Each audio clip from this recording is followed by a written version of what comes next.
you looking to expand your aesthetic practice and attract high-quality new patients? Discover the power of digital marketing in growing your practice with a personalized strategy session. Join Ryan Davies, Equa's marketing director, for an exclusive 90-minute meeting. Ryan and his team will invest hours prior to your session, crafting a customized marketing plan tailored specifically for your practice. This invaluable opportunity comes at no cost to you, with no commitments attached. Schedule your meeting with Ryan today by visiting www.businessofesthetics.org/MSM and take the first step towards transforming your practice with the potential of digital marketing. Get ready for an extraordinary opportunity. You're invited to join our exclusive monthly webinar, brought to you by the Aesthetic Institute and the Business of Aesthetics community. Don't let this chance slip through your fingers. Secure your spot now for a game-changing experience. Explore the details on our homepage at www.businessofesthetics.org and get set to transform your strategies. You are listening to another episode of the Business of Aesthetic podcast series brought to you by our gold sponsors, MRP and Equa Marketing. We also want to thank our silver sponsors Pronox and Lengia Law. If you would like to network and share your experience with our podcast guests and other aesthetic industry professionals, join our Facebook or LinkedIn communities by searching for Business of Aesthetics. Prepare to be inspired as we introduce Ryan Davies, an esteemed professional and seasoned digital marketing advisor at Equa.com. Renowned for his expertise in sales and marketing psychology, Ryan possesses a wealth of experience collaborating with companies and political campaigns. He profoundly understands the intricacies of consumer behavior and how it influences purchasing decisions. As a certified Sandler sales and challenger expert, he brings a unique perspective, employing innovative sales techniques that drive tangible results. Without further ado, let's dive in. Welcome to another captivating installment of the Business of Aesthetics podcast. I'm Ryan Davies, your co-host for today at the heart of the Business of Aesthetics community and podcast. Before we immerse ourselves in the riches of today's episode, I want to express my profound gratitude to all of you, our incredible listeners from across the United States and around the globe. It's your willingness to embrace and share this podcast and your invaluable insights and experiences that have collectively transformed our community into a thriving epicenter of wisdom and innovation. It's your unwavering dedication that is the cornerstone of our success, and we can't thank you enough. Today, we are going to dive into our main topic right away with Dr. Dustin Portela. Dr. Portela, thanks so much for being here. Yeah, thank you for having me. I'm excited to join the podcast. I'm really excited for this. We're going to be talking about, a little bit, as you said, about the good, the bad, and the ugly of today's world of aesthetics and cosmetic dermatology.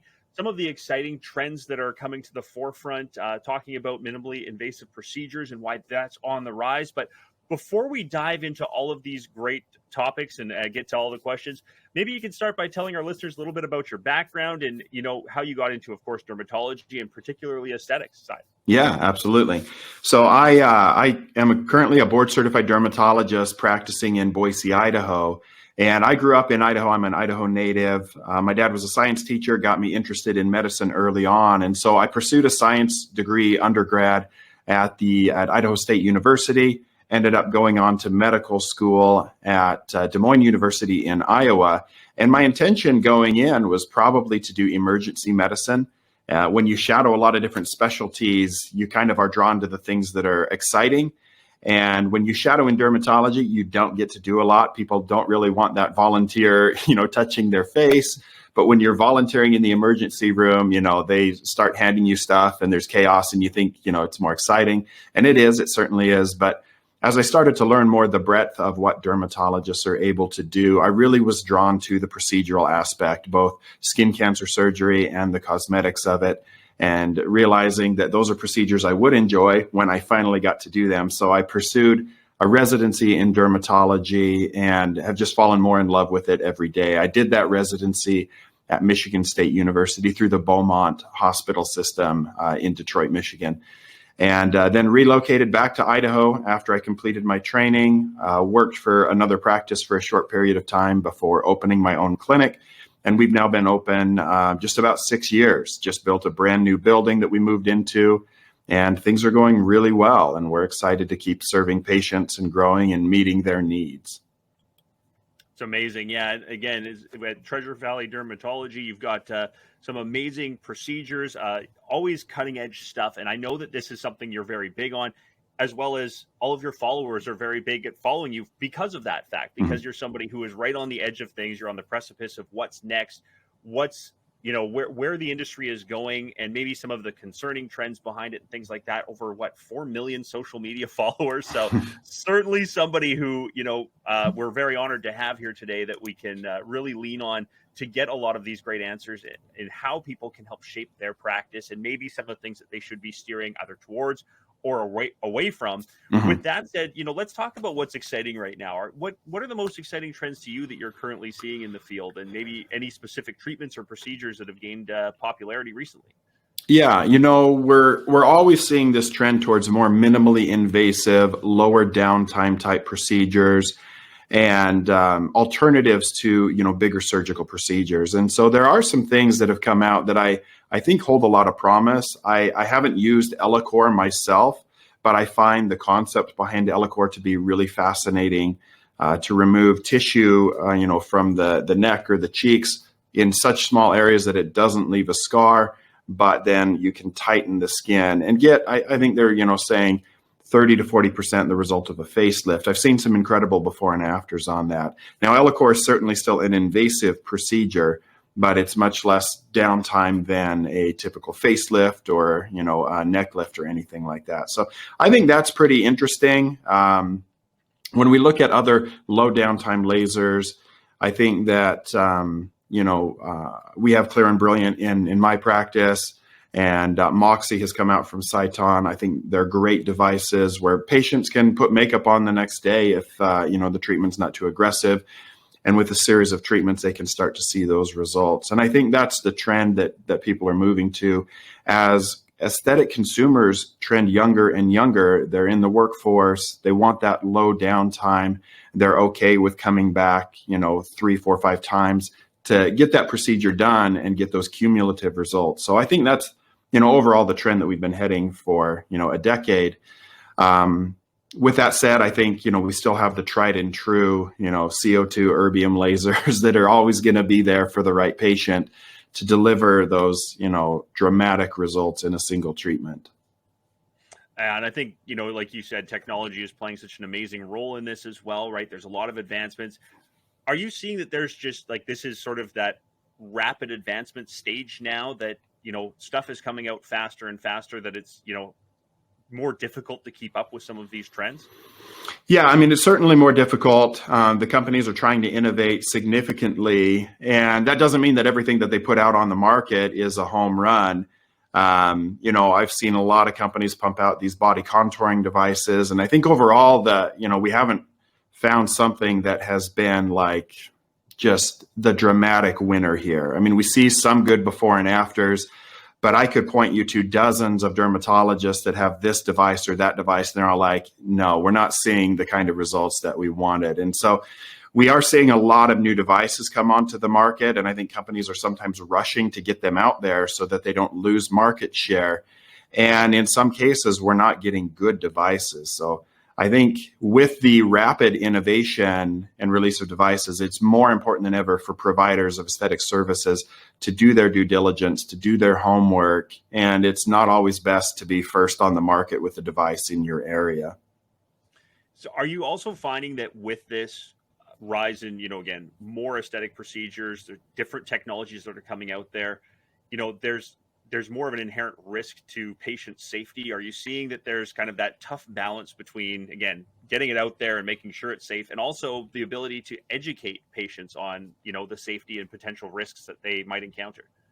Yeah, it certainly does pose a challenge. When we have brand new modalities coming onto the market, these are things we're all having to get trained on, after we've completed our residency. We didn't, quote unquote, grow up with them the way that we did, liposuction or CO2 laser or something like that. And so we're relying on these companies that they're going to provide the best training, that they're going to serve the needs of our patients through that training, and not just try to sell their consumables to us more and more. And so it's highly important that we are taking the time speaking to thought leaders that, helped use these devices and kind of get them off the record. I think that's important. And, say, yeah, you did this investigation. What do I really need to know? Let's get you outside of the, dinner meeting where you're speaking for the company. And let's get down to the brass tacks on how this device actually works. What can I expect? And I think it's more important than ever that providers are doing that kind of thing, because I think this is true for just about anything. Like, you don't trust the car salesman to give you 100% of the truth about that used car you want to buy. You're going to check the Carfax. You're going to maybe take it to a mechanic. And we don't always have that luxury when it comes to purchasing a device that is often way more expensive than a car. And people sometimes just take the word of the sales rep on that. And so to the degree that you can, you do your due diligence. I'm in chat groups with other dermatologists, and I'm like, this company approached me. What do you guys know about this device? And, and we get everybody's feedback on what they've heard, if they've used it. And it's incredibly helpful. And I know it's saved me as a practice owner hundreds of thousands of dollars. That's incredible. I go back to, back when I was a kid watching The Simpsons all the time. And I remember the episode of Lionel Hutz selling houses, and he was like, there's the truth. And the truth. And it was, he's talking about selling houses, like, but there's a hole in the floor. It's a real investment opportunity, right? Like, it's trying to talk about how it's like how you could spin this. And like, it's very important to have those relationships, as you mentioned, to be able to understand and get down to what's important about that. I want to talk a little bit as well about, you've mentioned with all of these increasing technologies, all the different procedures that are out there. I think that the demand for these very personalized treatments continues to escalate, right? Everybody, I think it's just everything in life. We've gone through, when we're shopping online, we want a very personalized shopping experience. When we're going to aesthetics, it's the same thing. We want a very personalized experience and treatments for that. How do you approach tailoring these aesthetic procedures to individual patient needs? And from a business standpoint, not get caught up in the trap of, I need every technology. I need everything. I got to solve every problem. Yeah. This is a big challenge because, the sales reps, they'll come into your practice and they'll pitch you on this device solves this problem. And here's your projected revenue. If you only do 2 treatments a week, you're going to make this much money. And you have to go back and think, like, are my patients asking for this problem to be solved? And I've seen a lot of, early startup med spas or people that want to get into aesthetics, and they buy one device, and it's like now they have a hammer, and every aesthetic concern is now a nail, and they're trying to sell one treatment to everybody when that's not necessarily the right treatment.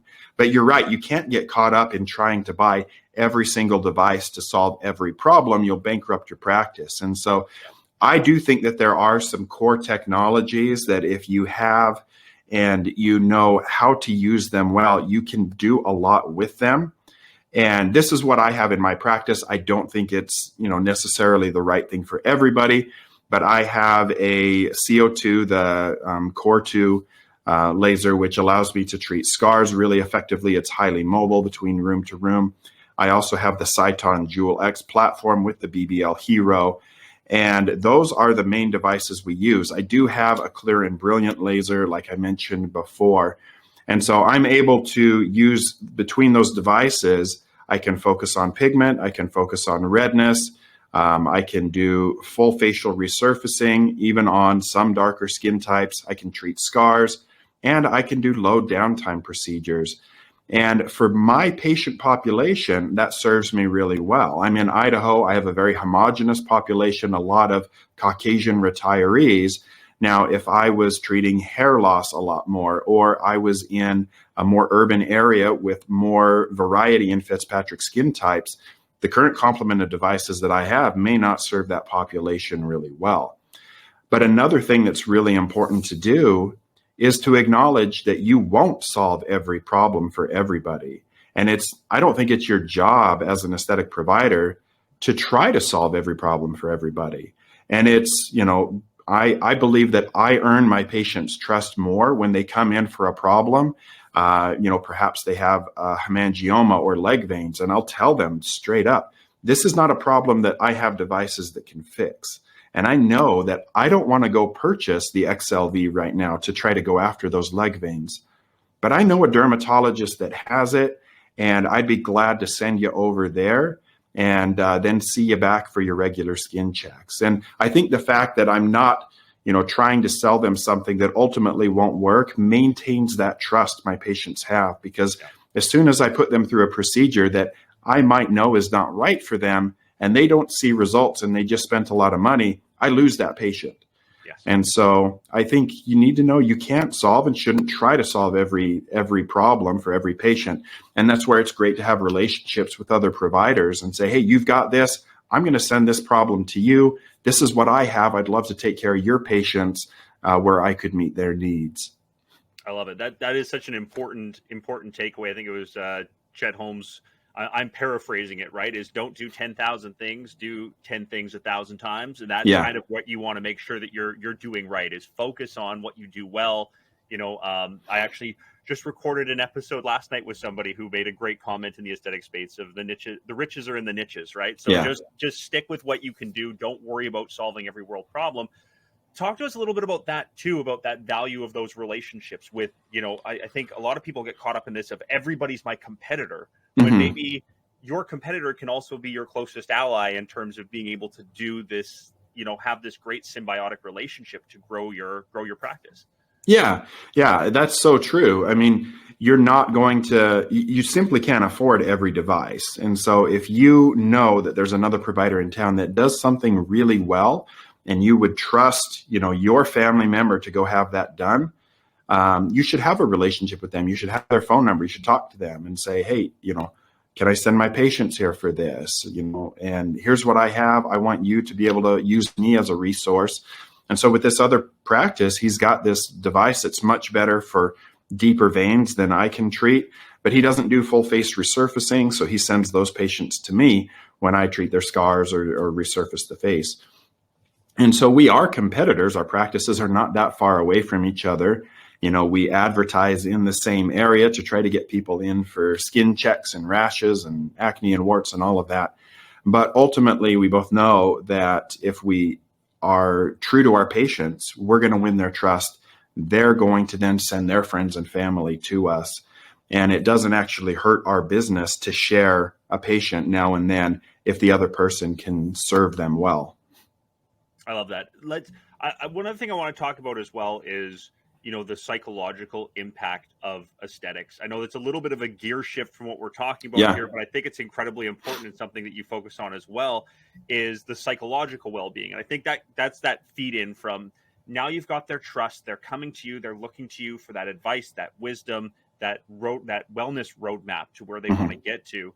Talk to me a little bit about that, about the instances where you've seen such a, that big positive change and what that means to both your patients and to your business and being able to grow it from that perspective.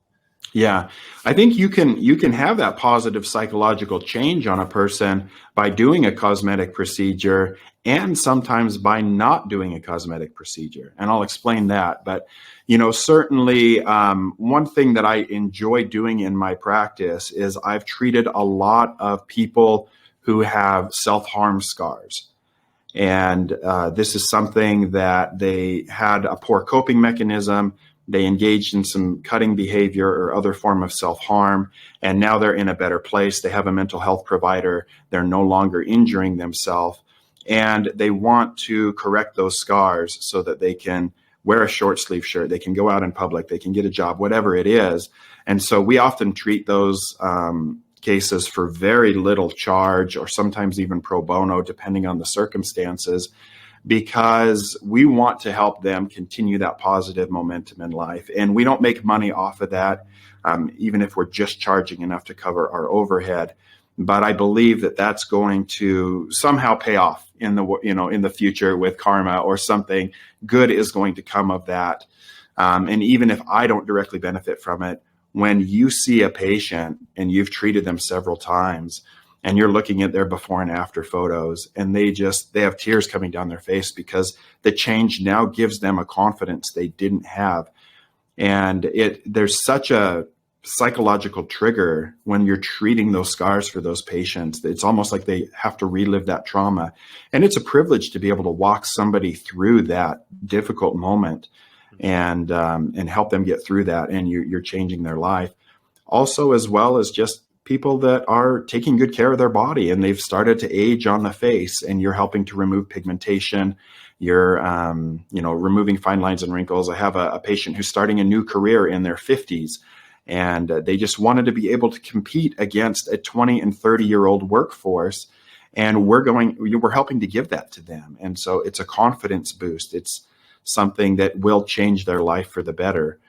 And then sometimes not doing the procedure is the right thing, because we certainly have patients that come in and they're fixated on something that they perceive as being a problem. They see it in the mirror every day.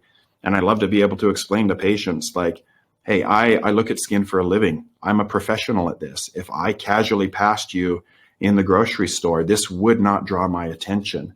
And so the fact that it wouldn't draw the attention of somebody who is a professional at noticing aberrations in the skin, nobody else is going to notice this. We're our own worst critic. And I feel like I talk more people out of getting, a mole removed from their face than to actually go through with the procedure. But we still instill in them a sense of confidence in their appearance that is life-changing without actually doing anything. And I think being able to say no to a procedure is also part of the training of a good aesthetic provider. That's incredible. Yeah. And I think it goes to speak to, again, why you have 4 million plus followers, why people kind of hang on every word you have, is because you've got that genuine, I care about your wellness, I care about your psychological health, everything that kind of goes into the aesthetics practice. Right. And shifting gears again a little bit more with that is that ethical, and I guess it's a natural lead, and really is that ethical consideration, right? And as you've mentioned, we've talked a lot about, when to say no, and that you don't have to try and solve everybody's problems and things like that. I know a lot of times with doctors and with practice owners and things like that, that's part of what they want to do just naturally, is I just want to help, I just want to solve it. But on the other side, we've all, I've heard it so many times, and all of our listeners have probably seen this. I'd be shocked if they hadn't, is when a patient comes in with unrealistic expectations, right? Yeah. With what they want. Talk to us a little bit about that, about how you navigate those ethical considerations, especially in those cases where they have really unrealistic expectations for the results. Yeah, this is a challenge that we face from time to time. And I think that you have to be at a point where you approach every consult as, I'm going to do the right thing for the patient, and that I'm not going to accept this work because I need the money. And when practices overextend themselves by purchasing too much equipment in the beginning, they can put themselves in a position where there is a conflict of interest, where they're like, I don't know if this is going to be in the best interest of the patient, but they're willing to do it and pay for it. And I've got payments that I'm staring down that I need to make sure that we make this month. And so you should never put yourself in a position where you're going to face that compromise. I bought that Cyton laser, and that was not cheap, I can tell you that. But I'm in a position to be able to make those payments, whether I do a treatment or not, in a month, or whether I do 10 in a month or 0 in a month. I'm still going to make those payments. And so that's a good position to be in. And I did not purchase a laser, I think, for 3 years when I was in practice, because in the first couple of years, money was a lot tighter, and I was not in a position to be able to offer it to my patients without the potential for a conflict of interest. And so that was key to me. Now, when somebody wants something that you can't deliver, or they're expecting to go from 60 years old to 20 years old in a single treatment, you have to be willing to say no. You have to tell them that I don't think this is the right treatment for you. And if they're saying like, oh, well, my friend went to this place and they got it done, and well, they must be better than me because I can't do that with my technology. You can't have pride in this, and let them go to somebody else, because the last thing that you want to do is overpromise and underdeliver for somebody, because they are going to then be a thorn in your side, and rightfully so. If you gave them a promise that you didn't deliver on, then they're going to keep coming back, and then you're going to be doing work for free, or you're just going to be spending time in counseling, and nobody's going to be happy. You're at risk of negative reviews. And even sometimes when you do your best explaining it and you think that you're on the same page going into a treatment, sometimes you're still going to be in that position. And that's where the art of medicine comes in, to try to finesse that patient, to walk them through, to try to make compromises. And it can happen accidentally from time to time, but you should never let it happen on purpose.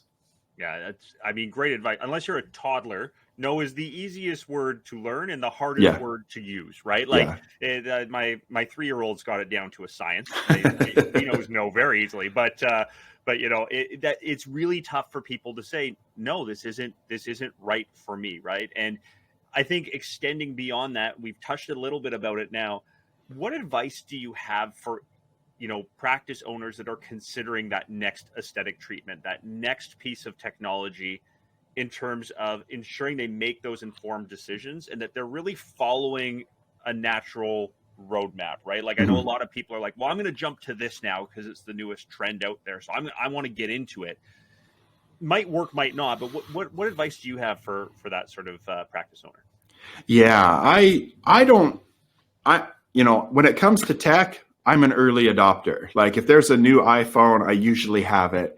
I update my computer or devices more than I need to, but those are coming with a track record that I know what I'm going to get and it's going to be reliable. And I'm almost never disappointed in that purchase.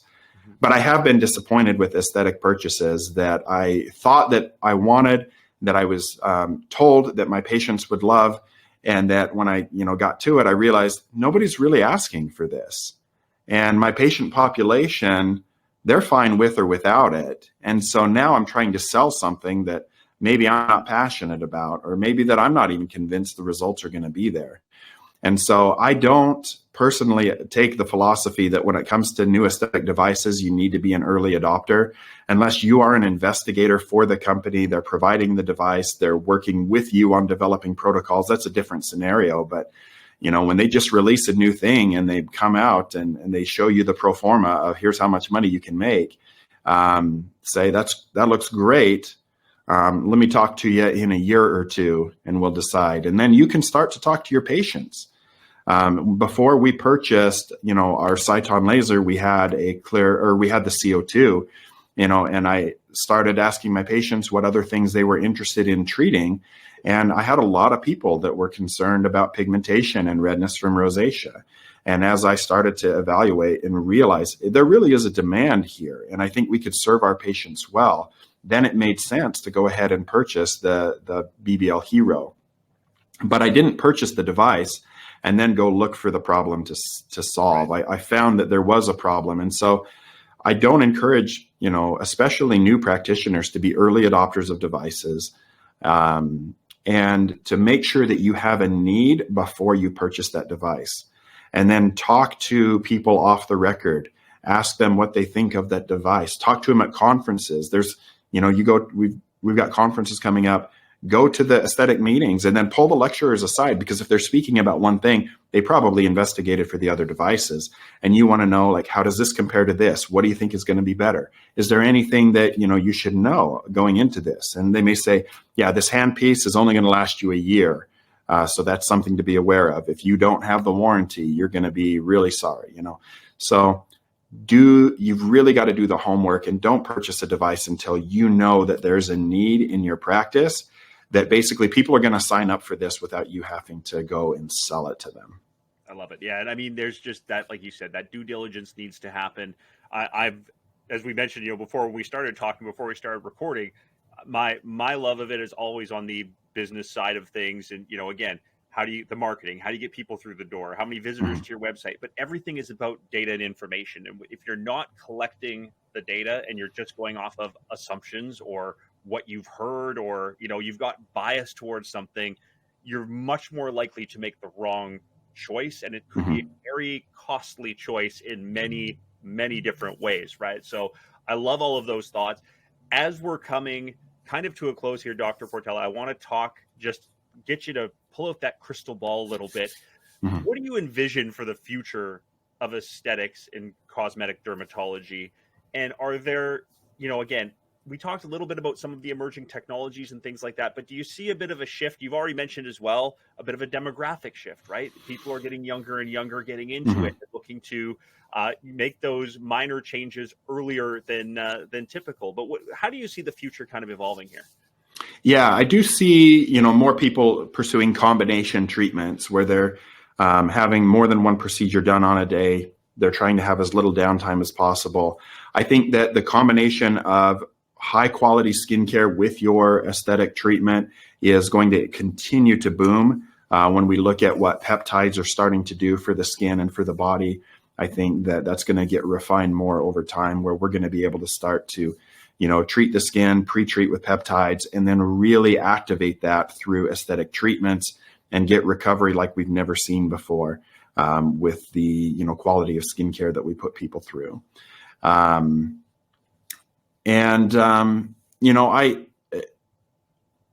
don't know, if I couldn't tell you that there's like a new thing I'm looking forward to coming on the market. I feel like, at least for my patient population, we've got a good complement of things to offer right now. And so I think it's just more the combination treatments, people pursuing more than one thing and doing that at a younger age. Love it. And then just on the flip side, any concerning trends, any cautionary tales for the future here that you're seeing as well, where you're kind of going, oh, this is something that we want to, get those spidey senses, maybe they're tingling a little bit, or this is something people need to realize might be coming down the pathway that you can help steer our listeners on the right path again. Yeah. So whenever there's money to be made, there's going to be bad actors, and there's going to be people taking shortcuts. And we see these trends on TikTok all the time. It just mortifies me when I see somebody doing full face permanent makeup that's like BB cream, tattooing that into the skin, the hyaluron pen, people doing hyaluronic acid injections on their own lips at home when we know there's cases of vascular occlusion. We're seeing foreign companies manufacture lasers that are trying to look like US made lasers and put those onto the market. And an unsuspecting clinician may get duped on that, and they think like, man, I'm getting this, Cyton device or something for $80,000 and it's normally $300. Like, it sounds too good to be true. Yeah, exactly. I had a full conversation with Scott Carson about that, where they went to service a device, and when they opened it up, it looked the same on the outside, but the guts on the inside, it was a completely different laser. It didn't have, the ruby core in it to do hair removal. It was completely the wrong device. And it was a Chinese made laser. And when they looked closer, the name on the outside of the box was misspelled, so you have to be careful, because there's always going to be bad actors, people looking to make a quick buck, to sell you something that you can do at home that puts you at risk. And if you're not having that conversation about the risks and benefits, you could really get yourself in trouble and not only lose money, but potentially compromise your health. Yeah, I think it's incredibly important, just again, for practice owners, for themselves to protect them and to protect like you said, protect their patients. Make sure you're having those conversations to say, if they say, I saw this on TikTok, you go, well, let's talk about that. So stay informed on all of those things, and make sure, again, you're a partner in their wellness roadmap and their plan forward. So fantastic. As we're closing off, I'm going to let you turn it over here. Any final thoughts, key takeaways you want to share with our listeners? Anybody who's looking, either whether they're starting to get into the world of aesthetics or are established, just something to leave them with here. Yeah. So do your due diligence. I mean, that is one of the most important things that you can do. I have a good relationship with the people that I've bought my devices from, but I do not allow laser reps into my office. I contact them when I want something, and I would never spend that much money on something that somebody else solicited me for. I don't walk around and have car salesmen come up to me and try to get me to buy, the newest Mercedes or something like that. Like, if I want a Mercedes, I'll go and then do the research and the homework for it. So I personally don't let laser reps in my office. If I want something, I will do the research and then I'll contact the company. The other thing that I would encourage, especially new clinicians, to do before you need a device, have a relationship with a local bank, preferably a small bank that can move quickly, that you can have a personal relationship with. Because when the time comes that you want a device, you're going to get a lot better financing terms through a local bank than you will with whoever the laser company wants to set you up with. And I learned this the hard way. that when we purchased a particular device and used the financing that was recommended, we could not prepay it. We could not pay it off early. And that cost me, a lot of money because we were, I was still a young clinician and we were trying to buy it on a deadline. And so never believe the deadlines unless you need a tax deadline by December 31st. When they say like, oh, we got to do this by the end of the month, I can do it for this price. Say, no, I'm going to take a little more time. I want to do some more homework. And then if you go back to that laser rep and you say, like, this is what I want and I want it for this price. And if they say, oh, that was last month, say, that's fine. I don't need it then. If you want the sale, you know what my price is and my contact information. And they're not going to walk away from that sale. I can tell you that. Yeah. So don't get trapped up into these artificial deadlines and these unfavorable financing options presented to you by laser reps. They may be getting a kickback, not only from the commission on the sale of the device, but from the financing company. So get a relationship with a local bank, and I think that'll save you tens of thousands of dollars over the course of device purchases. Absolutely incredible. There's so much to take away here. Dr. Dustin Portela, thank you so much for joining us. Before we go, last little piece here. It is drdustinportela.com. Tell us a little bit more about how people can get contacted with you. Yeah, so everywhere online, it's drdustinportela.com or at Dr. Dustin Portela, 1L, DRDUSTINPORTELA on all social media platforms. And I'm happy to, connect with other aesthetic providers. I try to follow back every dermatologist and plastic surgeon that follows me. And I try to answer as many messages, from people as I can to help them make, good decisions on caring for their skin. So it's a pleasure to connect with other colleagues and to just raise the specialty together. Amazing. Definitely check it out. I mean, even for just ideas on, again, how to run a social media, account, some of the great videos that you have, informational, to the point. They are so fantastic. They're very digestible. And again, 4 million followers. So you got to be doing it right? So you're a great guide and a wonderful inspiration, a wonderful person for people to look to be able to help grow their practice and learn more. And again, just how to do it ethically and do it well and really have your patients and the community in mind. So for all of that, for our listeners and for me, thank you so much for joining us here today. We really appreciate it. And hopefully we can do this again. Thank you very, very much. That'd be great. Thank you, Ryan. Wonderful. With that, we'll sign off as well. And I want to take a moment to thank our listeners. We appreciate each and every one of you. As you know, we can't do what we do without you. So if you like the podcast, please kindly share it with your friends, your family, your colleagues on social media. Don't forget to write a review on iTunes or Google Play.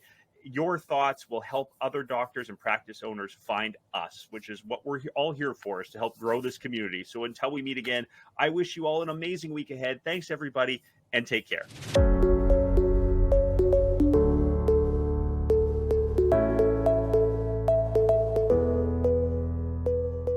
Thank you for joining us this week on the Business of Aesthetic podcast series, brought to you by our gold sponsors, MRP, and Equa Marketing, and silver sponsors, Lengea Law and ProNox. Would you like to join our growing group of aesthetic industry experts and get featured on the Business of Aesthetics podcast? Or do you know someone who would love to share their strategies for growth in the aesthetic business, providing quality patient care or their clinical expertise? Head over to www.businessofesthetics.org podcast show and apply to be featured as a guest on the show. Remember to subscribe to this podcast on iTunes, Google Play, Amazon Music, or wherever you listen. If you would like to engage with today's speakers or any of our past speakers, join our Facebook group or LinkedIn group by searching for Business of Aesthetics. Thank you and have a great day.